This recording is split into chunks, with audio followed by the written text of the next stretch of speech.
ధృతరాష్ట్ర పాలనలో కళ్లకు గంతలు తప్పవని సర్వశిక్ష అభియాన్ ఉద్యోగులు ఆవేదన వ్యక్తం చేశారు. తన ప్రభువుకు కళ్ళు లేవని ధృతరాష్ట్రుని భార్య గాంధారి కళ్లకు గంతలు కట్టిన చందంగా కళ్ళు ఉండి కళ్ళు లేని కబోదిలా మారిన ప్రభుత్వం కోసం తాము సైతం అభినవ గాంధారిగా మారినట్లు సమగ్ర శిక్ష ఉద్యోగులు తెలిపారు. స్థానిక మండల రెవెన్యూ కార్యాలయ ప్రాంగణంలో సమగ్ర శిక్ష ఉద్యోగులు కళ్లకు గంతలు కట్టే నినాదాలు చేస్తూ నిరసన తెలిపారు. ఈ కార్యక్రమంలో మండల ఏపీటీఎఫ్ సీనియర్ నాయకులు బి పాండు, ఎస్ఏ కలాం పాల్గొని ఉద్యోగులకు మద్దతు మాట్లాడారు. సమస్యల పరిష్కారానికై వారం రోజులుగా ధర్నాలు చేస్తున్నా ప్రభుత్వం స్పందించకపోవడం బాధాకరమని, ఉద్యోగుల న్యాయమైన కోరికలను తక్షణమే పరిష్కరించాలని అన్నారు. సమగ్ర శిక్ష ఉద్యోగులకు వారి సంపూర్ణ మద్దతును తెలిపారు. తక్షణమే హెచ్ఆర్ పాలసీ అమలు చేయాలి, తమ న్యాయమైన డిమాండ్లు పరిష్కరించాలని నినాదాలు చేశారు. నా పేరు రామచంద్రుడు, మండల లెవెల్ అకౌంటెంట్. 16 నుంచి మేము పెండంలో కార్యక్రమం చేస్తున్నాము. కానీ ఈ 20 తారీఖు నుంచి నిర్వహించే సమయం ఈ రోజుకి 4 రోజులు అయింది. కానీ ప్రభుత్వం నుంచి ఎటువంటి స్పందన లేదు.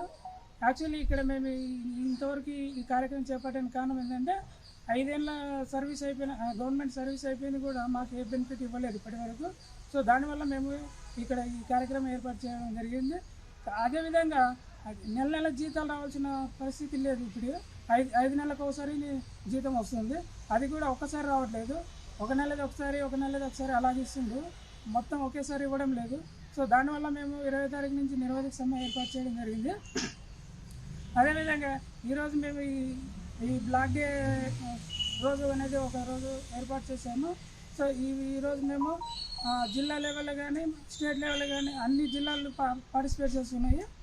నమస్కారం, నా పేరు ఏవిఎన్ శైలజ. నేను ఖమ్మం మండలం గర్ల్స్ హై స్కూల్ ఖమ్మం నందు సిఆర్ఎంటీగా పనిచేస్తున్నాను. మేము ఈ నెల 16వ తేదీ నుంచి సమగ్ర శిక్ష అన్ని విభాగాల ఉద్యోగులు మేము పెండౌన్ నిర్వహించాము. 20వ తారీఖు నుంచి నిరవధిక సమ్మె ప్రకటించినప్పటికీ ఈ 4 రోజుల నుంచి ప్రభుత్వము మమ్మల్ని ఏ విధంగానూ గుర్తించలేకపోవడం మూలంగా ప్రభుత్వం కళ్ళుండి కూడా కళ్ళు లేని కబోదిలాగా వ్యవహరిస్తున్నందువలన మేము కూడా అదే తీరున ఈరోజు కళ్ళకి నల్ల రిబ్బన్ కట్టుకొని నిరసన వ్యక్తం చేస్తున్నాము.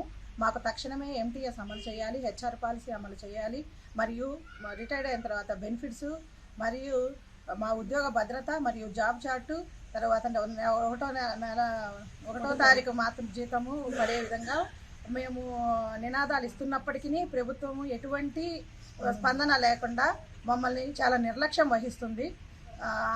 మహాభారతంలో ఎలాగైతే రాజుగారికి కళ్ళు లేకుండా ఉన్నప్పుడు వాళ్ళ భార్య గాంధారి గారు ఎలా అయితే కళ్ళకి గంతలు కట్టుకొని ఆమె పతివ్రతా ధర్మం పాటించారో ఈ విధంగానే మా ప్రభుత్వము మా కోరికల పట్ల నిర్లక్ష్యం వహించి మమ్మల్ని చిన్న చూపు చూసి కళ్ళు లేని కబోదిలాగా వ్యవహరిస్తున్న మూలంగా మేము కూడా గాంధారిని ఆదర్శంగా తీసుకొని ఈ ప్రభుత్వ తీరు మాదిరిగానే మేము కూడా ఈరోజు కళ్ళకి గంతలు కట్టుకొని నిరసన వ్యక్తం చేస్తున్నాం.